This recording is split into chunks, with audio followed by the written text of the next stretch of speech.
You came for a week. You've been here a year, and now you say opo in your sleep. It starts subtly, like a gentle breeze whispering bahala na into your ear. You try a bite of sisig, then another, and bam! You're hooked. Before you know it, you're rocking those comfy as heck slippers everywhere, and karaoke isn't just a pastime, it's a spiritual experience. Don't fight it, my friend. Embrace the transformation. This, my friends, is the story of how the Philippines slowly but surely seeps into your soul and turns you into one of their own. So buckle up, Buttercup, because we're about to dive deep into the 10 hilarious signs that you've been in the Philippines too long. And trust me, if you've lived here longer than your tourist visa allowed, you'll probably recognize yourself in at least half of these. Remember that time you went on a juice cleanse? Yeah, me neither. Juice cleanses are a fleeting trend. But rice? Rice is a timeless staple. Because once you've experienced the fluffy, comforting embrace of perfectly cooked rice, there's no going back. It's like a warm hug in a bowl. Bread, a sad, pale substitute. It just doesn't have the same soul-satisfying quality. Potatoes, bland little lumps of despair. They can't hold a candle to the versatility and comfort of rice. You haven't truly lived until you've had rice for breakfast, lunch, and dinner. It's a culinary journey that spans the entire day. And don't even get me started on the sheer panic that sets in when you open the rice cooker and it's empty. It's a moment of pure dread. It's like the world just stopped spinning. Everything comes to a halt. You find yourself stockpiling rice like it's going out of style. 20-kilo bag? Amateur. You need enough to last through any crisis. You've got a dedicated rice room at this point. It's a shrine to the grain that sustains you. Because in the Philippines, running out of rice is not just an inconvenience, it's a full-blown existential crisis. It's a matter of national importance. And let's be real, nothing says I'm a Filipino at heart like using your spoon to push that last bit of rice onto your fork. It's a skill passed down through generations. It's an art form, people. A delicate dance of utensil coordination. So yeah, you're officially one of us when you'd rather go hungry than face a meal without the comforting presence of a steaming pile of rice. Welcome to the club. Ah, Filipino time. A concept so flexible it could win gold in gymnastics. See, in most parts of the world, a while means, well, a short amount of time. Maybe a few minutes or at most an hour. But in the Philippines, it's a magical phrase that can stretch and bend to encompass entire time zones. It's like time itself takes on a different meaning. Someone tells you to wait a while and you think, cool, 5 minutes tops. Maybe 10 if they're really running late. 3 hours later, you're starting to question the very fabric of reality. You wonder if time has slowed down just for you. Did you accidentally step into a time warp? Is this some kind of cosmic joke? Is this what it feels like to be trapped in a Salvador Dali painting, where clocks melt and time drips like honey? But here's the thing, you've gone from frustrated to understanding. You start to see the beauty in this relaxed approach to time. You've learned to embrace the island time mentality. It's about living in the moment and not being a slave to the clock. After all, what's the rush? Life is meant to be savored, not hurried. We're on Filipino time now, baby. It's a whole new way of experiencing life. You even find yourself saying just wait a while to others, perpetuating the cycle of delightful ambiguity. It's contagious. And that, my friends, is when you know you've gone full Pinoy. You've truly embraced the culture. So next time someone tells you to wait a while, don't panic. Take a deep breath and relax. Just grab a snack, pull up a chair, and get ready to experience the glorious elasticity of Filipino time. It's a journey worth taking.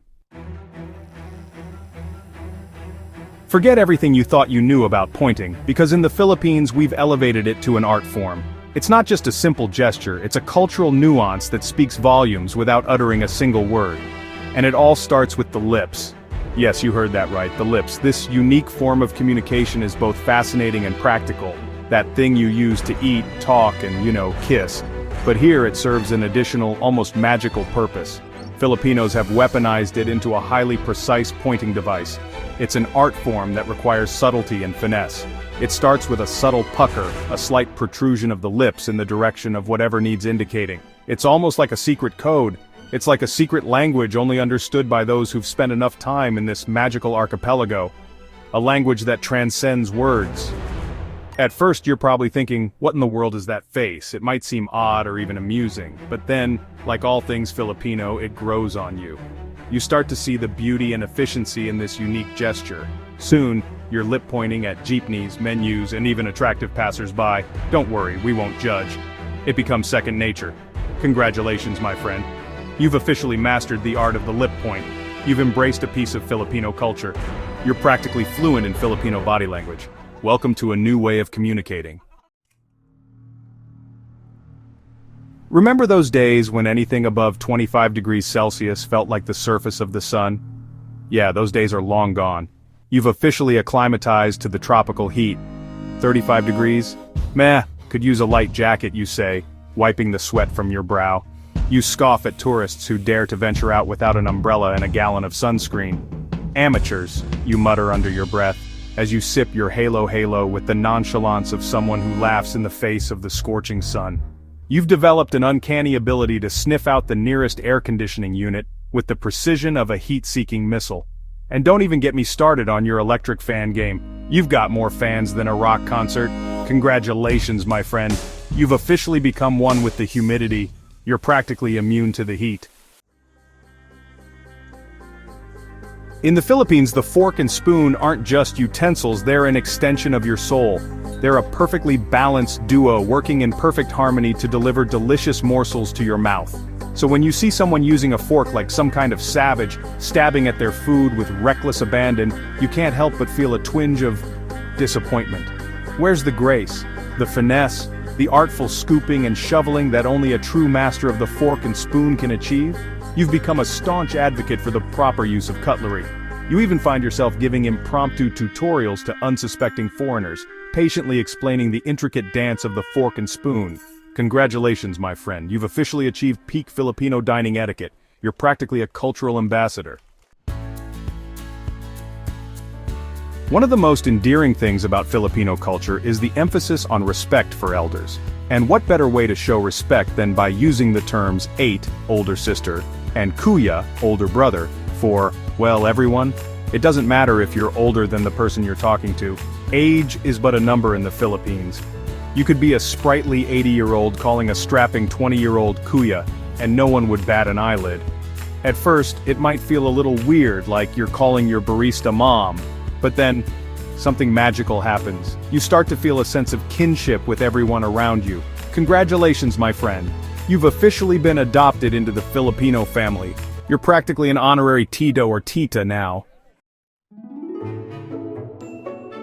Forget McDonald's, Burger King, and all those other pretenders to the throne. In the Philippines, there's only one true fast food king, Jollibee. That smiling bee mascot has wormed its way into your heart. The smell of Chicken Joy is enough to send you into a Pavlovian frenzy, and don't even get me started on the sweet spaghetti-like goodness that is Jolly Spaghetti. You find yourself craving Jollibee at the most random times. You even try to convert your friends and family back home, raving about the joys of Yum Burger and Peach Mango Pie. Congratulations, my friend. You've officially succumbed to the siren song of Jollibee. You're practically a walking, talking advertisement. Hoy! It's the Swiss Army knife of Filipino expressions, a single word that can convey a multitude of emotions from amusement to annoyance to outright anger. Someone cuts you off in traffic? Hoy! Your friend does something incredibly stupid? Hoy! You drop your phone and it lands face down? Hoy! It's the verbal equivalent of a head shake, a sigh, and a knowing glance all rolled into one. And once you've mastered the art of the hoy, you'll find yourself using it for every occasion. Congratulations, my friend, you've officially unlocked a new level of Filipino communication. You're practically fluent in hoy. In the Philippines, karaoke isn't just a pastime, it's a way of life. It's a chance to let loose, belt out your heart, and make a glorious fool of yourself in front of friends, family, and complete strangers. You've gone from shyly refusing the microphone to hogging it like a rock star.